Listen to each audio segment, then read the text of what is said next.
Alô, alô, alô, tudo bem com vocês?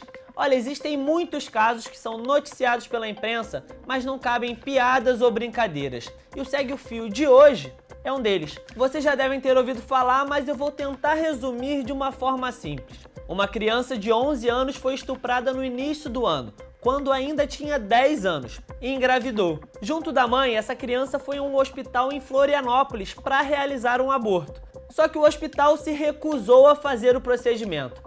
Se eu parasse por aí, o caso já seria um absurdo, certo? Pois é, mas essa história foi parar na justiça. Aí você vai dizer, mas Matheus, na justiça ela conseguiu a autorização para realizar o aborto.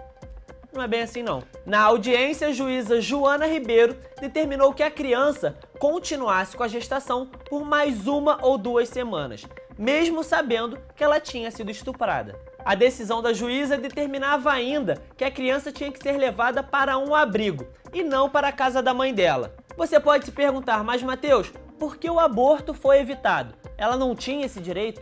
A resposta é sim, a criança tinha o direito previsto em lei de abortar. É exatamente sobre isso que o Segue o Fio vai falar hoje. Abortar no Brasil é crime? Em que situações uma mulher pode abortar? E o que aconteceu nesse caso específico? Olha, se você conhece alguém que tem interesse pelo assunto, compartilha esse vídeo aqui. E claro, se inscreve no canal, deixa o like e ativa o sininho para receber as nossas notificações, beleza? Vamos de vinheta e segue o fio.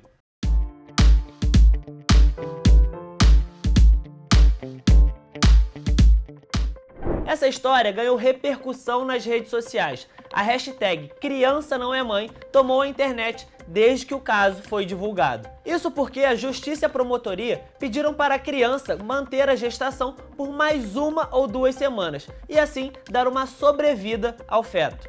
Durante a audiência, a juíza Joana Ribeiro fez uma pergunta sobre a gestação para a criança. Ela disse o seguinte: você suportaria ficar mais um pouquinho? E essa situação gerou revolta. Muitas personalidades se manifestaram nas redes sociais. O youtuber Felipe Neto disse o seguinte no Twitter: eu não posso falar o que penso dessa juíza ou serei preso. A menina tem 11 anos, foi estuprada e engravidou. A juíza tenta impedir o aborto legal, chegando a dizer: você acha que o pai do bebê concordaria? Pai, que ódio. A atriz Thaís Araújo disse o seguinte: criança não é mãe, estuprador não é pai. Já a cantora Tereza Cristina foi além. Ela escreveu o seguinte: criança não é mãe, estuprador não é pai, e essa juíza dos infernos é um monstro. O Conselho Nacional de Justiça afirmou que vai apurar a conduta da juíza de Santa Catarina. Mas aí você vai me perguntar, Matheus, o que diz de fato a lei? O G1 publicou uma matéria explicando exatamente o que é um aborto legal. O Código Penal Brasileiro de 1940 diz que sim, aborto é crime no Brasil. Só que existem algumas situações que são excepcionais. Por isso eu convidei a professora de Direito Constitucional, a Thaisa Schiochetti, para tirar as nossas dúvidas. E a primeira pergunta que eu fiz para ela foi o seguinte: Thaisa, em que situações o aborto é permitido? Tá bem, a tua pergunta já é boa porque diz o aborto é um crime no Brasil, mas ele tem, digamos assim, exceções. São 3 exceções, 2 exceções legais que estão previstas no Código Penal desde 1940, que é em caso de risco à vida da gestante e em caso de estupro.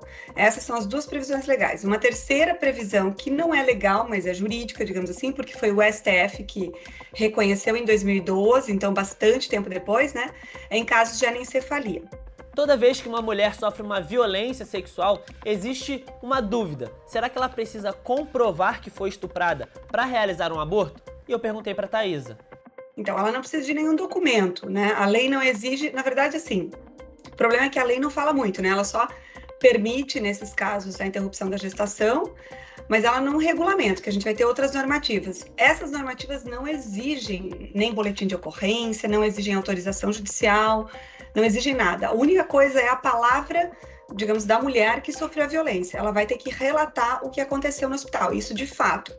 O hospital vai averiguar e vai fazer uma averiguação. Ele vai averiguar, por exemplo, basicamente, se a data que você relata, né, a violência bate com a idade gestacional. Então, eles meio que vão tentar bater essas datas, né?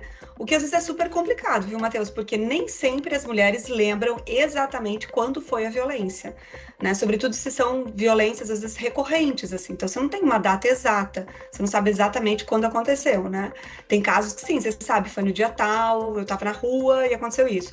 Mas tem outros casos que não. Então, a equipe do hospital ela tem que ser sensível a isso, né? Então, não existe documento, nem boletim de ocorrência, nem autorização judicial. Cabe à equipe multidisciplinar tomar o relato, né, da mulher ou da menina vítima de violência e avaliar essa questão do momento da violência com a idade gestacional. O que me chamou a atenção nesse caso específico é o seguinte: a criança tinha o direito de abortar e uma juíza negou. Thaisa, por que isso? O que é importante dizer, tem o direito? Tem. Em geral, essa tua pergunta é o que mais acontece. O que mais vai acontecer é a mulher ter dificuldades de realizar o abortamento legal. Então, é importante já saber disso de antemão. Não vai ser assim, chego lá e... Pode ser que aconteça, pode ser que você ingresse num hospital e que isso esteja muito bem estabelecido, mas, como regra, não é o que acontece no nosso país. Então, quem que ela pode procurar? Ela pode procurar uma advogada, mas em geral são mulheres que não têm condições, não têm, né? Busca a Defensoria Pública Estadual, Federal, mas a Defensoria Pública, ela deve, né, acompanhar essa menina ou essa mulher para acessar esse direito ao abortamento legal. Então, ela pode fazer isso pela via da judicialização, mas muitas defensorias já não fazem isso. Elas oficiam a unidade de saúde, esclarecem, né, ou lembram, digamos assim, que esse é um direito da mulher ou da menina e que não exige nenhuma documentação e, em geral, isso acaba acontecendo. Mas aí essa mulher, essa menina já vai com esse suporte jurídico, digamos assim, e aí muda completamente a figura, entendeu? Você vai é outra circunstância. Uma outra forma de buscar, e aí depende do lugar da cidade, é ter acesso aos centros de referência da mulher, que também tem uma equipe muito profissional, muitas vezes tem advogadas que fazem esse acompanhamento. Então, às vezes, a defensoria não é tão perto, às vezes tem um centro de referência, às vezes alguém indicou já. Então, existem pelo menos essas duas formas, digamos assim, ou três, né? Uma advogada, né, privada, particular, que pode te dar esse suporte.